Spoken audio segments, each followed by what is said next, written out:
توجہ ہے گفتگو شروع کی جائے۔ بنیان مجلس کی جانب سے ایک مخصوص موضوع پہ گفتگو کرنے کا حکم دیا گیا ہے، اور اس سے پہلے کہ میں اس موضوع پہ گفتگو شروع کروں، آپ سے گزارش یہ ہے کہ قابو ہو کے بیٹھے رہیں گے، کیونکہ خالصتاً ایک تاریخی موضوع ہے، تاریخ کے حوالے سے تو آپ شامل رہیں گے، ہم تنگوش رہیں گے، تو چند باتیں میں گزارش کر پاؤں گا۔ حکم یہ ہے کہ ہمارے یہاں اکثر یہ روش ہے کہ جب بھی کسی کے اندر سے کوئی بے وفائی کی بو آ جائے یا اس سے کوئی غداری کا شائبہ ظاہر ہو تو ہم اسے کہتے ہیں کہ تم کوفی ہو۔ توجہ ہے، ایک کہاوت بھی بنی ہوئی ہے، کوفی لا یوفی، یعنی کوفیوں میں وفا موجود نہیں ہوتی ہے۔ تو حکم یہ تھا کہ اگر معاملہ ایسا ہی ہے تو ذرا گفتگو کی جائے کوفے اور مدینے کے بارے میں۔ توجہ فرمائیے کہ کوفے کے حالات، واقعات اور کردار کیا ہیں اور مدینے کا معاملہ کیا ہے۔ تو سب سے پہلے جو بات گزارش کرنا چاہوں گا، جہاں سے گفتگو شروع کرنے جا رہا ہوں، وہ یہ ہے کہ پوری دنیا میں کوئی بھی چیز جو اموویبل ہے، اب پتہ نہیں اموویبل کے لیے اردو میں کیا لفظ استعمال ہوگا، جو غیر حرکت پذیر ہے، جو جامد ہے، دنیا میں جتنی بھی جامد چیزیں ہیں، کوئی بھی اموویبل چیز بذات خود نہ قابل مدح ہوتی ہے نہ قابل قدح ہوتی ہے، یعنی نہ ذاتی طور پر وہ ستائش کے قابل ہوتی ہے اور نہ ہی وہ ناپسندیدگی کے قابل ہوتی ہے۔ ذاتی طور پر کوئی بھی اموویبل چیز اپنی ذات میں کوئی ایسی چیز نہیں رکھتی، کوئی بھی ہو دنیا میں، کہ جس کی وجہ سے اس کی ستائش کی جائے یا اس چیز سے نفرت کی جائے۔ اس چیز کی نسبت فیصلہ کرتی ہے کہ اسے پسند کرنا ہے یا ناپسند کرنا ہے۔ سلامت ہے یا اس چیز کی نسبت، توجہ فرمائیے گا، وہ نسبت فیصلہ کرتی ہے کہ وہ چیز محترم ہے یا وہ چیز ناپسندیدہ چیز ہے۔ نسبت ہمارے لیے فیصلہ کرے گی، اس کی ذاتی کوئی چیز اس کے لیے فیصلہ نہیں کرے گی۔ مثلا پتھر پتھر ہے، لیکن اگر وہی پتھر حجر اسود ہو جائے، توجہ ہے میرے محترم دوستوں کی، تو چاہے وہ کالا ہی کیوں نہ ہو، نہیں توجہ فرمائی آپ نے، اسود کا معنی ہی کیا ہوتا ہے؟ کالا۔ حجر اسود کالا پتھر، بڑے بڑے دنیا میں سفید پتھر بھی ہیں، لیکن چومنے کا حکم کالے پتھر کو ہے۔ توجہ ہے میرے محترم دوستوں کی، اس کی وجہ کیا ہے؟ اس پتھر کی نسبت کہاں سے ہو گئی ہے؟ خانہ کعبہ کے ساتھ اس کی نسبت ہو گئی ہے، اور خانہ کعبہ کے ساتھ صرف اس کی نسبت نہیں ہے، حجر اسود کی ایک اور نسبت، اگر یہ ایک نسبت کی تفصیل میں جاؤں گا تو پوری مجلس اسی میں گزر جائے گی، صرف ایک اشارہ کر کے گزرتا چلوں۔ یہ حجر اسود جو ہے، یہ حجر اسود بذات ہی پتھر نہیں ہے، یہ ایک فرشتہ تھا، اور خداوند عالم نے روز ازل جب ولایت امیر المومنین علیہ السلام کو مخلوقات کے سامنے پیش کیا تو انسانوں کی ارواح میں سے جس نے ولایت امیر المومنین کو قبول کیا، خدا نے ایک فرشتے کے ذمہ لگایا کہ ان سب کے ناموں کی فہرست بنا لو۔ دنیا میں جا کے جو ان کے نام ہوں گے، ان کی ایک فہرست بنا لو، ایک دفتر بنا لو، ایک ریکارڈ بنا لو۔ فرشتے نے وہ دفتر بنا لیا، ریکارڈ بنا لیا، حکم الہی ہوا اس ریکارڈ کو، اس دفتر کو اپنے اندر ضم کر لو۔ اس نے اپنے اندر ضم کر لیا، جب فرشتے نے ضم کر لیا، حکم ہوا کون حجرن، پتھر ہو جا۔ اللہ اکبر، سلامت یا، اور پھر خداوند عالم نے حکم دیا کہ جب زمین پہ میرا گھر وضع کیا جائے گا خانہ کعبہ کے عنوان سے، تو پھر اس گھر کے ساتھ اس پتھر کو وضع کیا جائے، اور پھر اس پتھر کو حکم دیا کہ جتنی میری مخلوق زیارت کرنے کے لیے آئے گی میں اس پہ واجب کروں گا، وہ تجھے چومیں گے، چوم نہ سکے تو تجھے سلام کریں گے، ہر ایک تجھے سلام کرے گا، لیکن اتنا خیال رہے سلام کا جواب بس اس کے لیے ہے جس کے دل میں علی کی ولایت ہے۔ اللہ اکبر، سلامت۔ وہ اس پتھر کی ایک نسبت ہے، جس نسبت کی وجہ سے وہ پتھر محترم ہے۔ خود خانہ کعبہ محترم ہے کہ اس کی نسبت ہے کہ خدا کا گھر ہے۔ توجہ ہے میرے محترم دوست، یعنی نسبت ہے کہ جو اسے محترم بنا رہی ہے۔ یہی معاملہ شہروں کا ہے، نہ کوئی شہر پسندیدہ ہے نہ کوئی شہر ناپسندیدہ ہے، اس شہر کی نسبت اسے پسند یا ناپسند کے قابل بنا دیتی ہے۔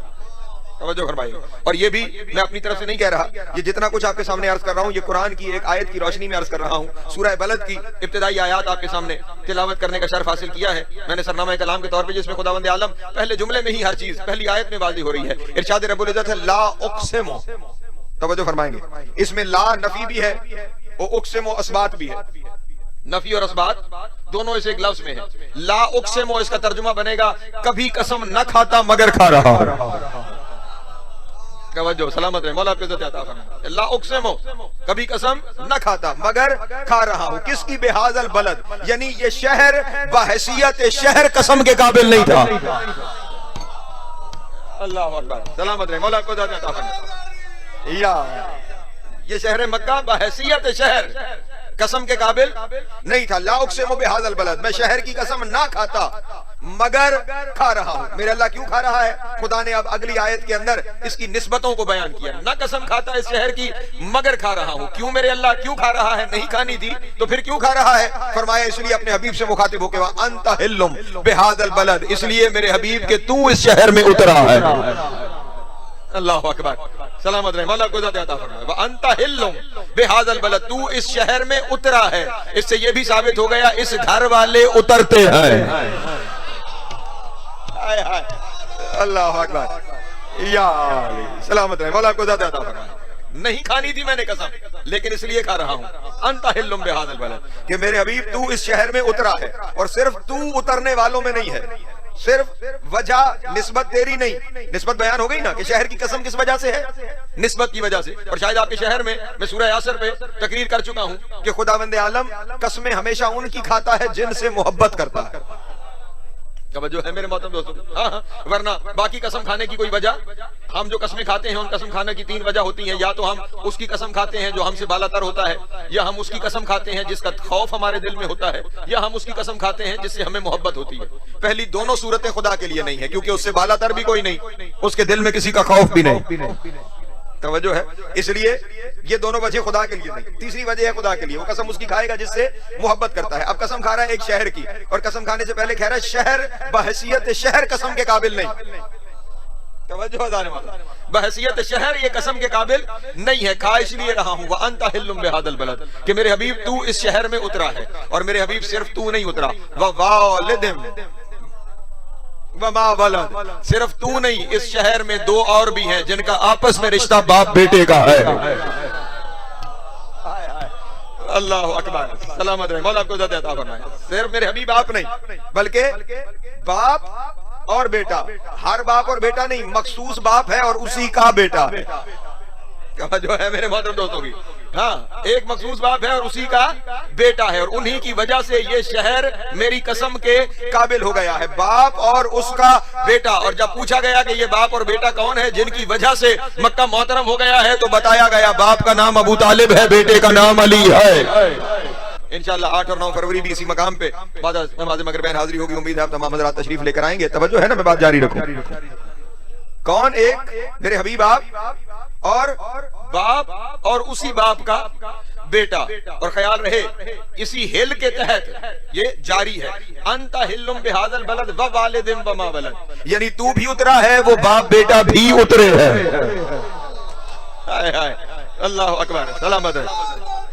یا ان کی وجہ سے میں یہ شہر مکہ، اور اب خیال رہے شہر مکہ حرم ہے، حرم خدا ہے شہر مکہ، لیکن خدا اس کی قسم اس لیے نہیں کھا رہا کہ میرا حرم ہے. خدا قسم اس لیے کھا رہا ہے کہ نسبت محمد و ابو طالب و علی سے ہے. اللہ اکبر، سلامت رہے، مولا کو عزت عطا فرمائے. نسبت کس سے ہے؟ محمد و ابو طالب و علی سے. اس کا مطلب اللہ نے قرآن میں معیار بنا دیا ہے کہ شہر مکہ قسم کے قابل نہیں ہے. قسم کے قابل وہ جگہ ہے جن کی نسبت محمد و ابو طالب و علی سے ہو جائے. وہ مکے میں رہے تو مکہ قسم کے قابل، وہ مدینے میں رہے تو مدینہ قسم کے قابل، وہ کوفہ چلے جائیں تو کوفہ قسم کے قابل، وہ کربلا آ جائیں تو کربلا قسم کے قابل، وہ سامرا چلے جائیں تو سامرا قسم کے قابل، وہ کاظمین چلے جائیں تو کاظمین قسم کے قابل، وہ مشہد میں اتر آئے تو مشہد قسم کے قابل. اللہ اکبر، اللہ اکبر. علی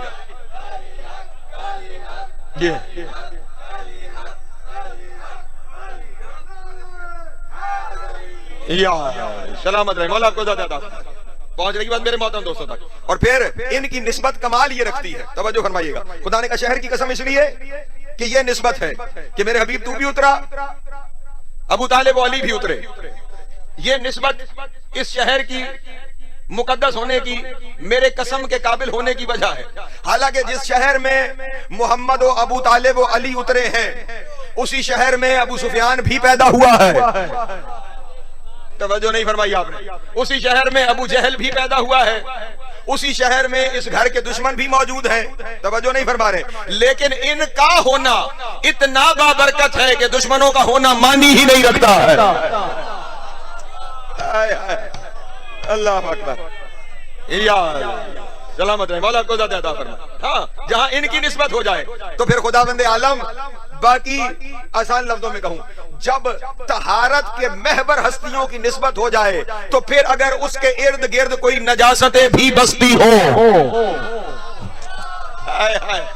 اللہ اکبر، سلامت رہے، مولا کو زیادہ عطا فرمائے، تو پھر خداوند عالم ان نجاستوں کو کھاتے میں نہیں لاتا، پھر خداوند عالم ان نجاستوں پہ نظر نہیں کرتا، خدا کی نظر طہارتوں پر ہے۔ اگر طہارتوں کی نسبت ہو جائے، یہی تو وجہ ہے کہ خداوند عالم نے فرمایا مومن کا دل، اللہ کے نبی نے ارشاد فرمایا مومن کا دل کعبے سے زیادہ محترم ہے۔ حالانکہ مومن کے اندر گناہ بھی ہو سکتے ہیں، برائیاں بھی ہو سکتی ہیں، توجہ نہیں فرما رہے، گناہوں کا تعلق بھی ہو سکتا ہے، لیکن اللہ کہہ رہا ہے کعبے سے زیادہ محترم ہے۔ کیوں؟ کیونکہ اس میں رہتے 14 ہے۔ اللہ اکبر، یا پہنچ رہی ہے بات میرے محترم دوستو؟ یعنی یہ نسبت ہے جو محترم بناتی ہے۔ اور یہ بھی عرض کرتا چلوں، اور نسبت بھی کس کی؟ بس اس گھرانے کی نسبت، بس اس گھرانے کی نسبت ہے، بس اس گھرانے کی نسبت۔ باقی ساری نسبتیں مٹ جاتی ہیں، مٹائی جا سکتی ہیں، اس گھرانے سے جس کی نسبت چاہے لمحے کے لیے ہو گئی وہ محترم ہو جائے گا۔ اور اس گھرانے کی نسبت، توجہ، صرف اور صرف اس گھرانے کی نسبت۔ اور یہ کیونکہ خدا عالم الغیب ہے، وہ جانتا تھا کہ کب کب کس کس چیز کی نسبت اس گھرانے سے ہونی ہے۔ جس کی نسبت مستقبل میں ہونی تھی، خدا نے اسے ماضی میں بھی محترم بنا دیا ہے۔ اللہ اکبر، اللہ سلامت رہے۔ ہاں ہاں، جس کی نسبت مستقبل میں ہونی تھی، خدا نے اسے زمانہ ماضی میں بھی محترم بنایا ہے۔ توجہ، کیونکہ نسبت ہونی تھی، اور جن سے ہونی تھی، توجہ، جن سے نسبت مستقبل کے زمانے میں ہونی ہوگی، وہ خاندان وہ ہے جو ہوگا نہیں، ہمیشہ سے ہے۔ اللہ اکبر، یعنی میں جانتا ہوں مشکل گفتگو ہے، جانتا ہوں، لیکن میرے ساتھ الحمدللہ آپ میرا ساتھ دے رہے ہیں۔ جس کی نسبت مستقبل میں ہونی ہے، خدا جانتا ہے کہ ان سے ہونی ہے، اس لیے خدا نے ازل سے اس جگہ کو محترم بنا دیا۔ مکہ سے نسبت ہونی تھی، خدا نے ازل سے مکہ کو محترم بنایا۔ جو ہے ہاں ہاں، مدینہ کی نسبت ہونی تھی، خدا نے مدینے کو ازل سے محترم بنایا۔ کوفہ کی نسبت ہونی تھی، خدا نے کوفہ کو بھی ازل سے محترم بنایا۔ توجہ توجہ توجہ، ہاں ہاں، کیونکہ آپ گفتگو خالصتاً کوفے اور مدینے کے بارے میں ہے، اس لیے اگر آپ کی میرے ساتھ مدد شامل ہو تو میں دو باتیں ان شہروں کی ابتدا کے بارے میں آپ کے سامنے کرتا چلوں۔ مدینہ کوئی بہت قدیم، زیادہ یعنی بالکل شروع کے دنوں کا شہر نہیں، توجہ فرمائیے گا۔ ایک بادشاہ تھا، جس طرح ایران کے بادشاہ کو، روم کے بادشاہ کو کیسر و کسرا کہا جاتا ہے، مصر کا بادشاہ فرعون کہلاتا تھا۔ فرعون کوئی نام نہیں ہے، عہدہ ہے، جو بھی بادشاہ ہوتا تھا وہ فرعون مصر کہلاتا تھا۔ وزیر خزانہ یا وزیر اعظم وہ عزیز مصر کہلاتا تھا۔ تو یہ نام نہیں ہے، عہدے ہیں۔ بائن ہی جو یمن کا بادشاہ ہوتا تھا وہ طبعہ کہلاتا تھا، طبعہ۔ ایک شخص تھا جو پہلا یمن کا حکمران ہوا، طبع اول حمیری اسے کہا جاتا ہے۔ توجہ ہے میرے محترم دوستو؟ تھوڑی دیر پہلے آپ کے سامنے ابرہا کا ذکر ذاکر صاحب کر رہے تھے۔ یہ طبع اول جو ہے، یہ یمن سے ایک دفعہ اپنے اس وقت تک کی جو دنیا دریافت کی، اپنی طرف سے ورلڈ ٹور پر نکلا، ایک بہت بڑا لاؤ لشکر اپنے ساتھ لے کر۔ جہاں جہاں جاتا تھا، جہاں کوئی چھوٹی موٹی آبادیاں، کوئی شہر موجود ہوتے تھے، وہ اس کا لاؤ لشکر دیکھنے کے لیے شہر سے باہر آ جاتے تھے، اس کی تعظیم بجا لاتے تھے، اس کا لاؤ لشکر دیکھ کے اس سے مروب ہوتے تھے۔ تو ایسے چکر لگاتے اس کا گزر مکے کے باہر سے ہوا۔ توجہ فرمائیے، کہاں سے گزر ہوا؟ مکہ کے۔ یہ رسول اللہ کے دنیا پہ تشریف لانے سے تقریباً 1000 سال پہلے کا یہ واقعہ ہے۔ مکے کے باہر سے، پریشان تو نہیں ہو رہے آپ حضرات؟ کبھی یوں بھی سنیے، مکے کے باہر سے اس کا گزر ہوا تو مکے والوں نے کوئی توجہ نہیں دی، انہوں نے کوئی خاص لاؤ لشکر کی بھی توجہ نہیں دی، اس کی طرف بھی آپ کے کوئی خاص اس کی عزت اور تعظیم اس کی بجا نہیں لائی۔ بڑا پریشان ہوا، جہاں سے گزرا ہوں لوگوں نے بڑی عزت کی ہے، ہر جگہ پہ لوگ مجھے دیکھنے آ گئے، میرے لاؤ لشکر کو دیکھنے کے لیے۔ یہ کیسے لوگ ہیں کہ باہر آئے نہیں، کوئی میرے لیے انہوں نے تعظیم کا اظہار ہی نہیں کیا۔ اس نے پوچھا ارد گرد کے بندوں سے کہ بھائی یہ اس شہر کو کیا مسئلہ ہے، اس کا کوئی بندہ کیوں نہیں باہر آیا؟ انہوں نے کہا جناب یہ شہر والے خود جو ہے نا اپنے اوپر بڑا ناز کرتے ہیں۔ ان کے پاس کیا ناز کی وجہ ہے؟ کہا اس لیے کہ ان کے شہر میں اللہ کا گھر ہے۔ کہ گھر ہے جس کی نسبت کس جانب ہے؟ خدا کی جانب، اللہ کا گھر ہے. اس لیے یہ شہر والے اپنی اس بات پر فخر کرتے ہیں، کسی کو اہمیت نہیں دیتے. ان کی آنکھوں میں کسی اور کی اہمیت ہی نہیں. اس سے بڑا غصہ آیا اس بات پر کہ صرف ایک گھر کی وجہ سے جس کی نسبت خدا کی طرف ہے، صرف ایک گھر کی وجہ سے جس کی نسبت خدا کی طرف ہے، یہ لوگ اتنے مغرور و متکبر ہیں کہ یہ باہر نہیں آئے. اس نے نیت کر لی کہ میں خانہ کعبہ کو گرا دوں. توجہ ہے حضرات کی، میں خانہ کعبہ کو گرا دوں گا. عجب یہ ہوا جناب والا کہ جب اس نے نیت کی کہ میں شہر برباد کروں گا، کعبے کو گرا دوں گا، اسے وہیں بیٹھے بیٹھے ایک بیماری لاحق ہوئی اور اس کے جسم کے مختلف حصوں سے خون رسنے لگا، جسم پہ زخم بنا، اور ایک دو دن کے اندر ہی ایسی سطح پہ پہنچ گیا کہ طبیبوں نے جواب دے دیا. انہوں نے کہا کہ اب اس کے بچنے کا کوئی امکان، توجہ فرمائیے گا، کوئی امکان نہیں ہے. بہت سارے یہودی علماء بھی شامل تھے اس کے لشکر میں. جب طبیب ناکام ہو گئے، علماء سے کنسلٹ کیا گیا کہ اب کیا کریں. تو جو بڑا ہیبر تھا وہ آیا اور اس نے آ کر کہا بادشاہ سے کہ میں تم سے اکیلے میں بات کرنا چاہتا ہوں. کہا بتاؤ کیا بات ہے. کہا یہ بتائیے کہ یہ جو ہے نا مجھے کوئی بیماری نہیں نظر آ رہی، یہ مجھے کسی چیز کا عذاب دکھائی دے رہا ہے. یہ کوئی بیماری نہیں، مجھے یہ عذاب نظر آ رہا ہے. آپ نے کچھ برا کیا ہے یا کچھ برا سوچا ہے؟ اگر کچھ کر لیا ہے تو توبہ کر لیں، سوچا ہے تو باز آ جائے. توجہ، باز آ جائے، آپ کی یہ بیماری ختم ہو جائے گی. اس نے وہیں پہ جو نیت کی تھی کعبے کو گرانے کی، اس نیت سے باز آ گیا کہ میں اس شہر کو کوئی نقصان نہیں پہنچاؤں گا. جب باز آیا تو بہتر ہونا شروع ہو گیا اور چند دنوں میں بالکل اچھا ہو گیا. جب اچھا ہو گیا تو اس نے پھر کعبے پہ بہت سارے چڑھاوے چڑھائے اور اپنے لاؤ لشکر کو لے کر پھر آگے سفر کرنے لگا. سفر کرتے کرتے جب اس کی فوج لاؤ لشکر یثرب کے علاقے سے گزر رہا تھا تو اس کے ساتھ کیونکہ بڑی تعداد میں یہودی علماء موجود تھے تو وہاں پہ انہوں نے کسی وجہ سے ایک رات کا پڑاؤ کیا. سفر تھا تو رات کا پڑاؤ کیا. ان یہودی علماء کو اس جگہ کے اندر کشش محسوس ہوئی. توجہ فرمائیے گا. انہوں نے کیونکہ علماء تھے، کتابوں کو پڑھ رکھا تھا، اس مٹی کو سونگا، اس جگہ کے حالات و واقعات کا جائزہ لیا. تو انہوں نے صبح جب لشکر روانہ ہونے لگا تو انہوں نے طبا سے گزارش کی کہ اگر چند دن یہاں پہ اور قیام کر لو. توجہ، ہم کچھ دن یہاں پہ رکنا چاہتے ہیں اور قیام کر لو. تو طبا نے کہا کہ کیا رکھا ہے یہاں پہ اس بیابان و بنجر سرزمین میں؟ سفر کرتے ہیں، ہم نے اپنے وطن کی جانب جانا ہے. انہوں نے کہا نہیں، یہ بیابان و بنجر سرزمین نہیں، کل اسی بیابان و بنجر سے عالمین میں رحمت تقسیم کی جائے گی. توجہ توجہ. اس نے کہا مجھے بھی بتاؤ کہ معاملہ کیا ہے. انہوں نے کہا جو خداوند عالم کا آخری نبی ہوگا، جو سلطان الانبیاء ہوگا، جو سید الانبیاء ہوگا، وہ اس سرزمین پہ اپنا آخری قیام فرمائے گا. توجہ فرمائیے گا. یہی شہر اس کا مرکز ہوگا، وہ یہاں پہ آ کر رکے گا. اس لیے تم ہمیں یہاں پہ کچھ دن کے لیے اس سرزمین پہ رکنے دو. مدینے کی بنیاد رکھنی جا رہی ہے، ہمیں کچھ دن یہاں پہ رکنے دو. جب بادشاہ نے سنا کہ آخری نبی سلطان الانبیاء یہاں پہ آ کے رکیں گے، خدا کی رحمت کا مرکز ہوں گے اور یہ علماء یہاں پہ رکنا چاہتے ہیں، اس نے کہا پھر یہاں چند دن نہ رکو، میں تمہارے لیے یہاں پہ شہر بنا دیتا ہوں. اسی لیے مدینے میں یہودیوں کی آبادی زیادہ تھی. توجہ نہیں فرما رہے. میں تمہارے لیے یہاں پہ گھر تعمیر کر دیتا ہوں، شہر بنا دیتا ہوں، تم سب کے سب یہیں پہ رکو، سب کے سب یہیں پہ رکو اور انتظار کرو اس آخری سلطان کے آنے کا. توجہ اذان محترم. اور تم سب کے لیے جہاں گھر بنواؤں گا اس نے وہیں پر ایک 2 منزلہ گھر میرے نبی کے لیے بھی بنوایا. توجہ توجہ توجہ. ایک 2 منزلہ گھر اس نے میرے نبی کے لیے بھی بنوایا اور پھر اس نے میرے نبی کے نام ایک خط تحریر کیا اور وہ خط اس نے یہودیوں کو جو سب سے بڑا عالم تھا اس کے حوالے کر کے کہا کہ یہ خط اگر تو تمہاری زندگی میں نبی پہنچ جائیں تو مجھے بھی اطلاع دے دینا، یہ خط بھی انہیں دے دینا، ورنہ یہ خط اپنی نسلوں میں منتقل کرنا تاکہ نبی اعظم تک پہنچ جائے. وقت گزرتا رہا. توجہ، اس خط میں اس نے لکھا تھا کہ حضور اگر تو آپ میری زندگی میں تشریف لے آئے تو میں خود حاضر ہو کر آپ کے ہاتھ پہ بیعت کروں گا، اسلام قبول کروں گا اور آپ کی دامان رحمت کے سائے میں آ جاؤں گا. اور اگر میری زندگی کے بعد آپ نے ظہور فرمایا تو پھر میرے اس خط کو میرا ایمان سمجھیے گا. سلامت رہے، مولا آپ کو زیادہ عطا فرمائے. اس خط کو میری بیعت سمجھیے گا اور میں آپ پر ایمان لا رہا ہوں، میری جنت کی ضمانت آپ کے ذمہ. یہ وہ خط دے کر وہ وہاں سے چلا گیا. وہ قاتل، اس کی تو زندگی گزر گئی. وہ خط نسل در نسل نسل در نسل سفر کرتا رہا اور سفر کرتے کرتے کرتے کرتے وہ خط حضرت ابو ایوب انصاری تک آ گیا. توجہ ہے میرے محترم دوستوں بھی.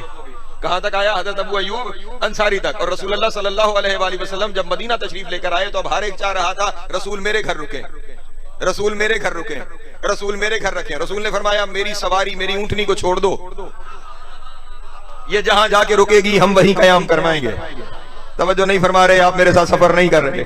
میں ایک ایک لفظ کی تشریح میں نہیں جا سکتا، میں ایک ایک لفظ کی تشریح میں نہیں جا سکتا. یہ جہاں میری اونٹنی رکے گی اس کا مطلب ہے کہ ان کے گھروں کے جانوروں پر بھی اللہ کو اعتماد ہے. اللہ اکبر اللہ اکبر، سلامت رہے، مولا آپ کو عزت عطا فرمائے۔ جہاں جا کے میری یہ اونٹنی رکے گی وہی میری قیام گاہ ہوگی، وہیں پہ میں رکوں گا۔ اور یہی معاملہ عجب ہے، اونٹنی چلتے چلتے چلتے اسی گھر کے سامنے رکی جو گھر توبہ بنا کے گیا تھا۔ ہائے ہائے، یا نبی کسی کے گھر میں جا کر نہیں رکے، اور یہی اس خاندان کا طریقہ کار ہے۔ توجہ نہیں فرمائی، حسین نے بھی کربلا آ کر زمین خریدی، جناب زینب کی بھی شام میں جہاں قبر ہے وہ ملکیت ہے علی کی بیٹی کی، توجہ نہیں فرما رہے، سسرالی ملکیت ہے شہزادی عالیہ کی۔ تو اب یہاں پہ اسی گھر کے سامنے اونٹنی رکی جہاں وہ گھر بنا کے گیا تھا۔ اور اب اس سے پہلے کہ رسول گھر میں جاتے، رسول نے ابو ایوب انصاری سے کہا تیرے گھر میں فلاں صندوق میں جو خط پڑا ہوا ہے وہ نہیں لائے گا۔ اللہ اکبر، سلامت رہے مولا، یا مولا آپ کو عزت عطا فرمائے۔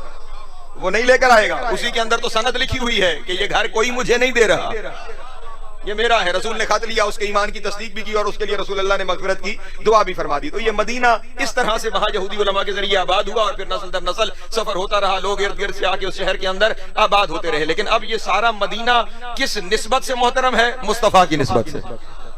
توجہ ہے میرے محترم دوستوں کی، مصطفیٰ کی نسبت سے۔ جس طرح مکہ محترم ہے مصطفیٰ کی وجہ سے، مدینہ بھی محترم ہے مصطفیٰ کی وجہ سے، کیونکہ مکے میں صرف اترا ہے، یہاں رہتا ہے۔ توجہ ہے میرے محترم دوستوں کی، یہاں مصطفیٰ رہتے ہیں۔ ابھی صرف شہر کی ابتدا پہ گفتگو کر رہا ہوں، پریشان تو نہیں ہوں گے آپ؟ میری رات بھر کا سفر ہے، لیکن چاہوں گا کہ کچھ باتیں عرض کر کے جاؤں۔ تو یہ مدینے کی ابتدا تھی، توجہ ہے، نسبت کی وجہ سے مدینہ محترم، اور نبی اکرم سے تقریباً 1000 سال پہلے یہ شہر آباد ہوا ہے۔ اب جو دوسرا شہر ہے کوفہ، توجہ فرمائیے، اس کوفے کی یہ قبل از تاریخ کا شہر ہے۔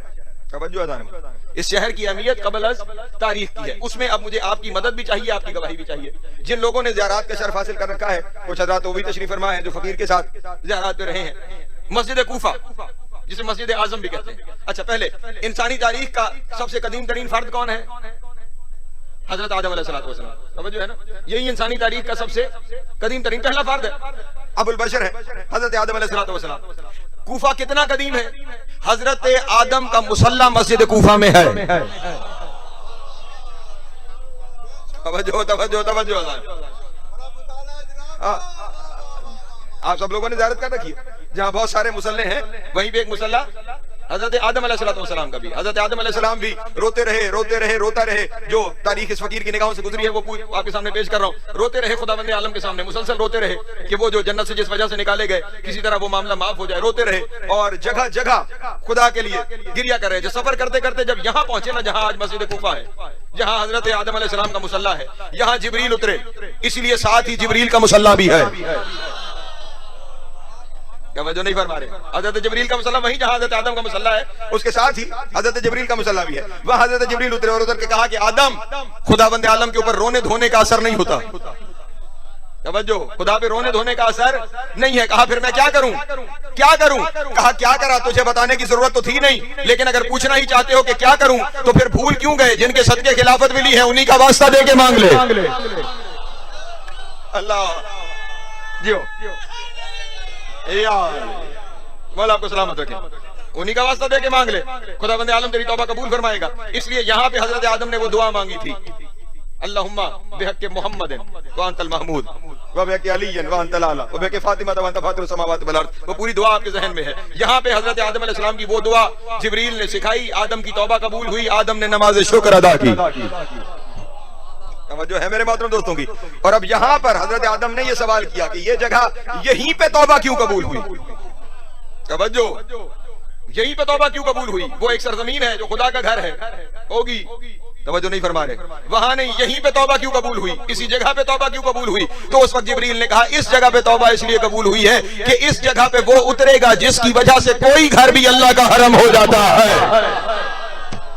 اللہ اکبر اللہ اکبر، یا علی، اس سرزمین پہ مولا کو سلامت رکھے، اس کی قیام گاہ ہوگی، یہ اس کا مرکز ہوگا۔ توجہ اذان محترم، یہ اس کی قیام گاہ ہوگی، یہ اس کا مرکز ہوگا کہ جس کی وجہ سے گھر اللہ کا گھر، توجہ میری جانب، جس کی وجہ سے کوئی بھی گھر اللہ کا، اب میں نے کہا میں ایک ایک چیز کی تشریح میں نہیں جا سکتا۔ بیت المعمور اللہ کا گھر اس لیے ہے جو آسمان والوں کا قبلہ ہے کہ بیت المعمور وہ جگہ ہے جہاں پہ علی نے ظاہر ہو کر فرشتوں کو بتایا تھا خدا کون ہے۔ اللہ اکبر، اس لیے وہ اللہ کا گھر ہے. کعبہ اللہ کا گھر اس لیے ہے کہ کعبے میں علی نے اتر کے بندوں کو بتایا کہ اللہ کون ہے. توجہ ہے. اس لیے کعبہ اللہ کا حرم ہے. اور کوفہ پھر وہ شہر ہے. میرے مولا امیر کے حرم میں اگر چلے جائیں آپ تو جو حرم کے اعمال ہیں ان اعمال میں صحن کے اندر ایک دعا ہے اور وہ مولا کے حرم کے بارے میں بندوں کے لیے ضروری ہے اور میری بنائی ہوئی نہیں, کسی عالم کی بنائی ہوئی نہیں. امام جعفر صادق علیہ الصلوۃ والسلام دعا ہے صحن میں کھڑے ہو کر, اے میرے اللہ یہ مقام تیرا مقام ہے اور یہ حرم تیرا حرم ہے. یہ حرم تیرا حرم ہے. اس کا مطلب جہاں علی ہے وہی اللہ کا حرم ہے. اور میں پوری ضمانت سے آپ کے سامنے یہ جملہ ہدیہ کر رہا ہوں. تمام حرم معصومین کے حرم ہیں, مدینے سے لے کر مشہد و سامرا تک, لیکن اگر مکے کے بعد خانہ کعبہ کے بعد کسی حرم کو اللہ کا حرم کہا گیا ہے تو وہ علی کا حرم ہے.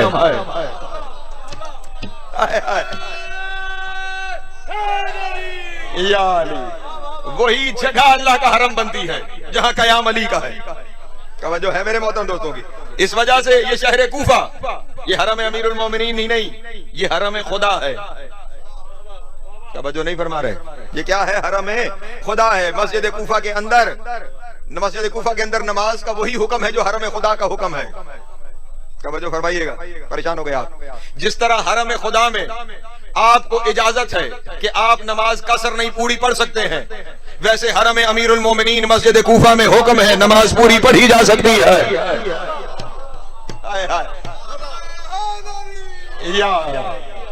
توجہ ہے, سلامت رہے, مولا کو ذات عطا فرمائے. تو یہ کوفہ بحیثیت شہر, کیونکہ نسبت علی کے ساتھ, کیونکہ نسبت میرے مولا امیر کے ساتھ ہے, اس لیے بحیثیت شہر یہ محترم ہے. اس کے اندر ایک ایک نماز کا ثواب اتنی ہی نمازوں کا ثواب ہے جتنا حرم خدا میں نمازیں پڑھی جائیں. توجہ ہے میرے محترم دوستوں کی. ہاں, اور صرف ثواب اتنی نمازوں کا نہیں جو حرم خدا میں نمازوں کا ثواب ہے. جب حرم خدا آپ جاتے ہیں تو پھر صرف نمازیں نہیں پڑھتے, کوئی حج کے لیے جاتا ہے, کوئی عمرے کے لیے جاتا ہے, وہ بھی ادا کرتا ہے. لیکن اب کیونکہ کوفہ میں کعبہ تو نہیں ہے اس لیے خدا نے فرما دیا یہاں پہ صرف نماز پڑھ لو, ثواب بھی اتنی نمازوں کا, حج کا ثواب بھی, عمرے کا ثواب بھی لیتے چلے. اللہ اکبر. یا سلامت رہے, مولا آپ کو ذات عطا فرمائے. تو بحیثیت شہر کوفہ خدا کی نظر میں اتنا ہی محترم ہے جتنا مکہ محترم ہے, جتنا مکہ. توجہ, بلکہ مکے سے بڑھ کر محترم. میں زمانہ سے جملہ کہہ رہا ہوں. تھوڑی دیر پہلے آپ کے سامنے کیا کہا تھا؟ خدا نے مکے کو محترم. ذہن بندے فوراً پریشان ہو جاتے ہیں, حالانکہ بعد میں جو پہلے کر چکا دلیل اسی میں تھی, دہرانی نہیں چاہیے تھی, لیکن میرے چہروں پہ پریشانیاں نظر آئیں اس لیے عرض کر دیتا ہوں. مکہ محترم کس لیے تھا؟ شروع میں آیتیں پڑھی, لا اقسم بہذا البلد وانت حل بہذا البلد ووالد وما ولد. اس لیے محترم ہے کہ مصطفیٰ اترا ہے, ابو طالب و علی اترے ہیں. توجہ, اب باقی ہستیوں کا تو کوئی اس وقت موضوع گفتگو نہیں, علی اترا اس لیے مکہ محترم. تو جناب والا میں نے کوفے کو اس لیے محترم کہا کہ مکے میں علی رہے ہیں 23 سال اور کوفے میں علی ابھی تک قیام فرما ہے.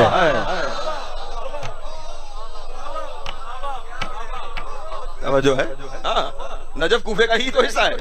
توجہ ہے, سلامت رہے, مولا کو ذات عطا فرمائے. تو اس لیے بحیثیت شہر ان ہستیوں کی نسبت کی وجہ سے کوفہ محترم ہے. جس طرح مکے کے احترام پر ابو جہل و ابو سفیان کا ہونا اثر انداز نہیں ہوتا, اسی طرح کوفے کے احترام پر زیاد و ابن زیاد کا ہونا کوئی اثر نہیں ڈالتا ہے.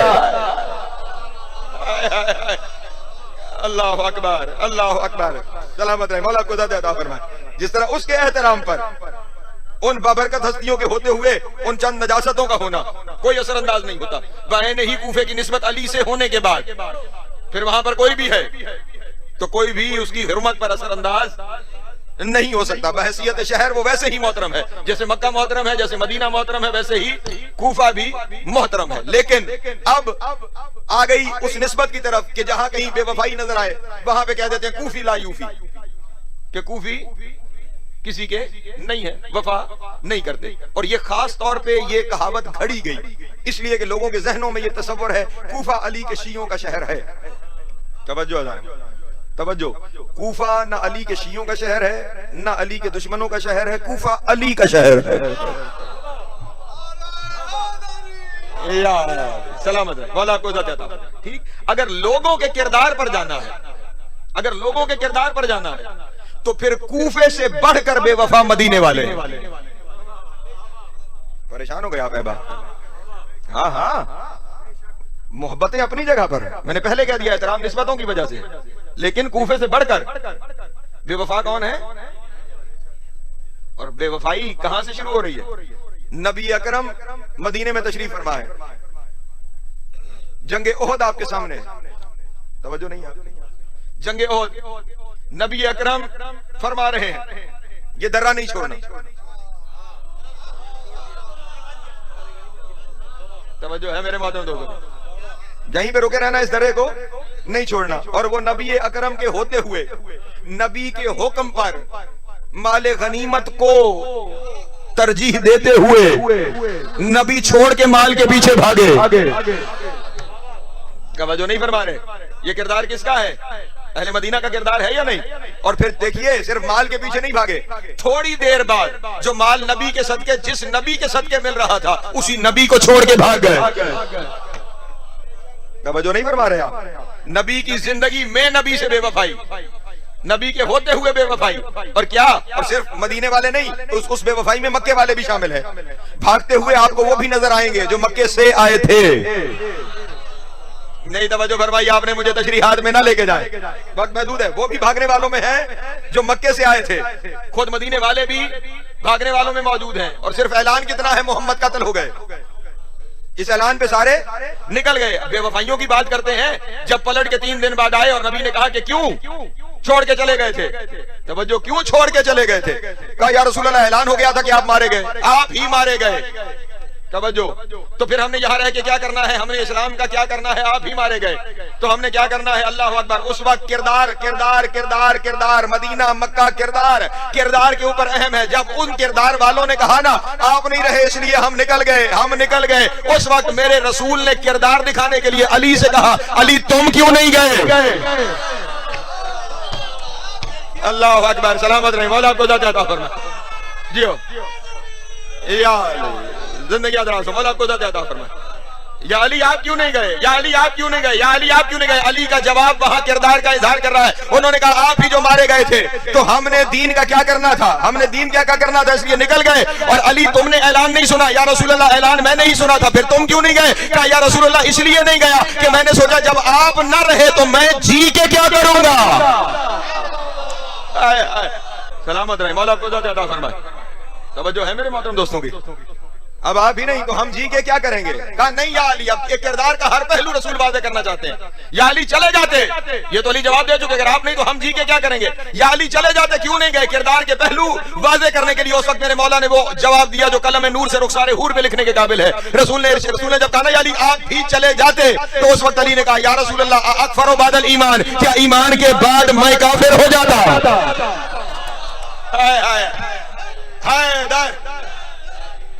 علی جی اللہ اکبر،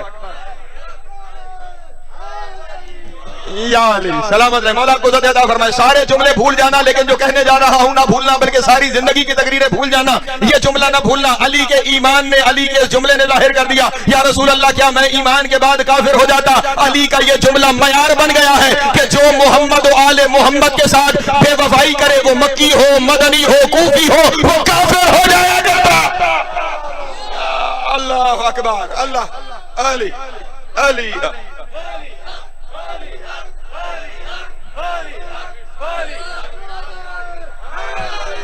یا علی سلامت رہے، مولا آپ کو ذات عطا فرمائے۔